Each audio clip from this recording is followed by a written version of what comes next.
RPF constable normalization hard shift, नकलबाज नहीं आ रहे बाज। 7 मार्च को नकलची पकड़ा गया। जय हिंद, राम राम। सभी का बहुत बहुत स्वागत है target government job YouTube channel पर। सभी बहुत ही बढ़िया होंगे। आरपीएफ कांस्टेबल 4208 पोस्ट के लिए एग्जाम चल रहा है। 18 मार्च तक एग्जाम चलेगा। आज 7 मार्च है। आज कुछ ऐसा हुआ जिसे सुनकर जानकर आपके होश उड़ जाएंगे। और ऐसी भर्ती जो कि ऑनलाइन हो रही है, बिल्कुल स्वच्छता और बिल्कुल पारदर्शिता के साथ भर्ती हो रही है, लेकिन इसके बावजूद भी नकलची पकड़ा जाता है। पकड़ गया तो चोरी की है, नहीं पकड़ा तो चोरी चलती रहती। तो साथियों, बात करेंगे हम 4208 पोस्ट के बारे में। काफी साथियों के कमेंट्स हैं। एक तो हमारा मेन टॉपिक ये है कि भाई नकल इतनी ज्यादा हो रही है। दूसरा है साथियों यहाँ पर कि रीजनिंग आउट आ रही है, यानी आउट ऑफ आउट कर रहे हैं बच्चे। उसके साथ साथ मैथ है वो थोड़ा सा कैलकुलेटिव आ रहा है। अगर आपने कैलकुलेशन कर ली यानी वही टाइम टेकिंग है, तो कौन सा सब्जेक्ट हमें पहले करना चाहिए, कौन सा सब्जेक्ट हमें बाद में करना चाहिए, किस तरह से हमें 120 प्रश्न को हल करना है, कौन सा प्रश्न करना है, कौन सा प्रश्न छोड़ना है। 120 में से 120 हमें नहीं करना है, क्योंकि भैया नेगेटिव मार्किंग का सारा खेला है। Normalization, hard shift, easy shift, moderate shift, सारी जानकारी आज आपको इस वीडियो में मिलने वाली है। जितने भी नए साथी हैं चैनल को सब्सक्राइब कर लेंगे। आपको ऐसे ही आगे हर एक अपडेट मिलती रहेगी, चाहे वो नकल से संबंधित हो, चाहे फिर वो एडमिट कार्ड से, चाहे वो कट ऑफ से, और चाहे फिर वो आपकी नई भर्ती से। चलिए बात करते हैं यहाँ पर 4208 पोस्ट के बारे में। नकल करते हुए पकड़ा गया एक नकलची। जी हाँ, 7 मार्च की बात है। हनुमानगढ़ का अभय सिंह। हालांकि हमें इनके नाम से कोई मतलब नहीं है, बस बात यह है साथियों कि ये अब आराम से, अब ये भगवान ही जाने कि चेकिंग करने वालों ने किस तरह से चेकिंग की। आपको पता है कि मशीन से चेकिंग होती है और अच्छे से चेकिंग होती है, बायोमेट्रिक होता है, उसके बाद ही आप अंदर जाते हैं। लेकिन उसके बावजूद भी ये महाशय ब्लूटूथ लेकर चले गए। अब ब्लूटूथ लेकर चले गए, वो भी देखिए, कहते हैं ना कि चोरी तो पकड़ी जाती है, और वो भी कुछ इस प्रकार से हुआ कि कंप्यूटर पे बैठ के पेपर कर रहे थे। देखा गया कि भाई इनकी एक्यूरेसी इतनी ज्यादा आई कि ये तो आधे घंटे में पूरा पेपर ही सॉल्व कर रहे थे।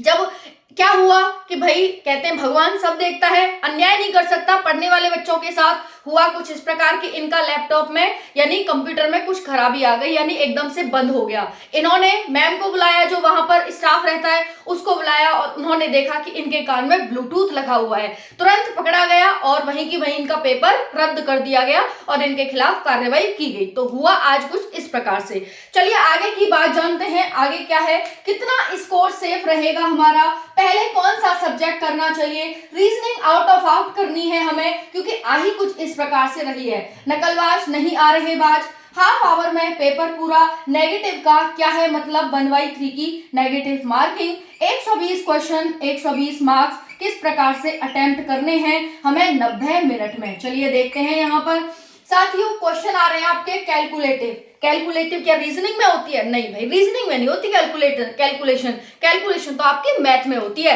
तो मैथ के क्वेश्चन आ रहे हैं कैलकुलेटिव। बट कहें तो अगर आपकी कैलकुलेशन अच्छी है तो क्वेश्चन आपके सिर्फ और सिर्फ फॉर्मूला बेस आ रहे हैं। जी हाँ, फॉर्मूला बेस आ रहे हैं। सबसे ज्यादा क्वेश्चन मैथ में एवरेज से देखे जा रहे हैं, कैलकुलेशन बेस आ रहे हैं, और सबसे ज्यादा क्वेश्चन एवरेज से देखे जा रहे हैं, है ना। राइमिंग अच्छी थी। चलिए आगे बढ़ते हैं। उसके बाद साथियों 1857 की क्रांति से जीएस में क्वेश्चंस बन रहे हैं। पहले कौन सा सब्जेक्ट करना चाहिए, मेरे अकॉर्डिंग और बच्चों के अकॉर्डिंग, जो मैंने एनालिसिस देखा है बच्चों का, बच्चों से पूछा है मैंने, उसके अकॉर्डिंग आप सभी को साथियों पहले जीएस करनी चाहिए। क्योंकि साथियों अगर आप मैथ में टाइम वेस्ट कर देंगे, अगर आप कैलकुलेशन में टाइम वेस्ट कर देंगे, तो कहीं ना कहीं आप पीछे तक हो सकता है कि नहीं भी पहुंच पाए। इसीलिए आपको पहले वो प्रश्न और वो सब्जेक्ट कर लेना चाहिए जो आपको आता है, और जिसमें सोचना ही नहीं है। भाई जीएस में आ रहा है तो आ रहा है, नहीं आ रहा तो नहीं आ रहा, बात खत्म, है ना। तो आप इस तरह से, मान लो आपके जीएस में 50 क्वेश्चन है, तो आप जल्दी से जल्दी, क्योंकि भाई 50 मिनट तो आपको देनी नहीं है इसमें, है कि नहीं, ज्यादा से ज्यादा 20 मिनट 30 मिनट आ रहा है, टिक आगे बढ़ो, आगे टिक आगे बढ़ो। 20 मिनट भी बहुत है इसके लिए, है ना। तो मैंने आपको ये मेथड तो बता ही दिया है कि 45 सेकंड के लिए आपको एक क्वेश्चन कर लेना है भाई, एवरेज। अब एवरेज मैथ में तो भाई एक 45 सेकंड में क्वेश्चन होने का नहीं है, तो आपको जितना समय काटना है वो जीएस में से ही काटना है, और 20 सेकंड 30 सेकंड आगे बढ़ो क्वेश्चन में, है ना। तो इस तरह से आपको कम से कम 20-30 मिनट में अपनी जीएस को, वो भी ज्यादा है इतने में कंप्लीट कर लेना है। समझ में आ गया? मतलब 20-30 भी ज्यादा है, 15-20 में खत्म करो इसे। आ रहा है तो आ रहा है, नहीं आ रहा तो आगे बढ़ो। Reasoning out of out, reasoning बहुत ही हलवा आ रही है, और रीजनिंग इस प्रकार से ही बनाई जा रही है कि भाई रीजनिंग में बच्चा पूरे में से पूरे कर ले।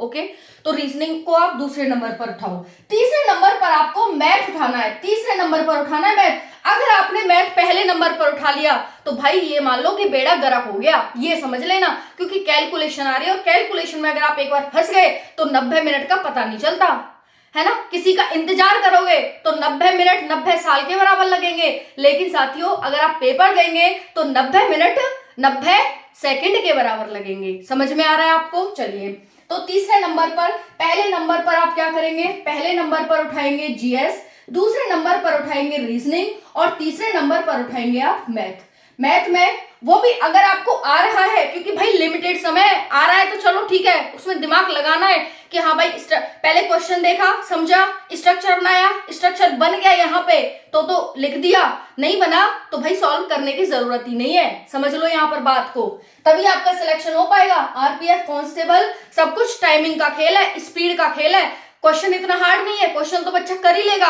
1 घंटे में नहीं 2 घंटे में कर लेगा, लेकिन बात है यहाँ पर 90 मिनट की, यानी 1.5 घंटे की। चलिए आगे बढ़ते हैं।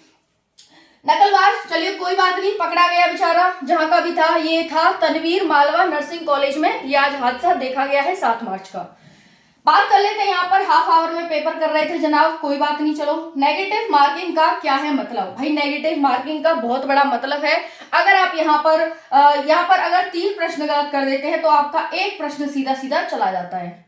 समझ में आ गया आपको? यानी 3 क्वेश्चन गलत करने पर 1 क्वेश्चन आपका सही वाला चला गया, मान लो, है ना। एक और तरह समझते हैं, अगर आपने 3 क्वेश्चन गलत किए तो 1 मार्क्स आपका सीधा सीधा चला गया। अब समझ आ गया? चलिए ठीक है, समझ आना चाहिए चाहे कैसे भी आए। फिर वो उल्टी उंगली से, मतलब सीधी उंगली से घी नहीं निकलता, तो फिर उंगली टेढ़ी करनी पड़ती है। तो चलो भाई कर लिए हमने। अब यहाँ पर बात आ जाती है, नेगेटिव आपको करना ही नहीं है साथियों, अगर करना भी है तो बहुत कम करना है, क्योंकि इसका जो इफेक्ट पड़ेगा वो आपके नॉर्मलाइजेशन पर भी पड़ेगा।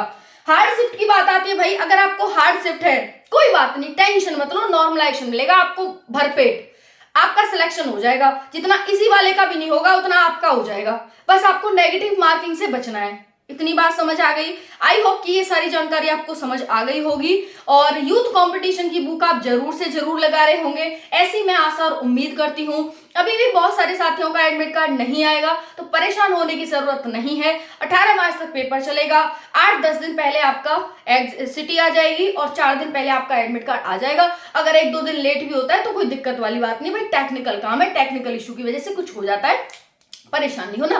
हालांकि 4 दिन पहले तो आपका एडमिट कार्ड जारी हो ही जाएगा। समझ में आ गया? चेक करते रहना वेबसाइट पर जाकर के, बाकी वीडियो के डिस्क्रिप्शन में भी लिंक दे दूंगी, वहां जाकर चेक करते रहना आराम से। ओके, तो मैंने बता दिया आप सभी को, इस तरह से आपको करना है। बाकी साथियों आपको ज्यादा कुछ नहीं पढ़ना है, जितना पढ़ा हुआ है उसको ही बार बार रिवाइज करना है, उतना ही पढ़ने की कोशिश करनी है, ज्यादा इधर उधर हाथ नहीं फेंकने हैं। हाँ, करंट अफेयर से कुछ ज्यादा ही क्वेश्चंस पूछे जा रहे हैं, मतलब कुछ ज्यादा ही हो रहा है करंट अफेयर का, तो मतलब 18 क्वेश्चन 15 क्वेश्चन, भाई कोई बात है ये? है बच्चों को फालतू का परेशान किया जा रहा है। कोई बात नहीं, देख लो एक बार, जीएस में जितना भी हो जाए बहुत है, लेकिन रीजनिंग पूरी में से पूरी करो, और मैथ में करने की कोशिश करो। बच्चे 25-30 क्वेश्चन कर ही रहे हैं मैथ में, अगर 35 में से तुम 25-30 भी कर रहे हो ना, 35 में से, तो बहुत बढ़िया है, कोई बुरी बात नहीं है।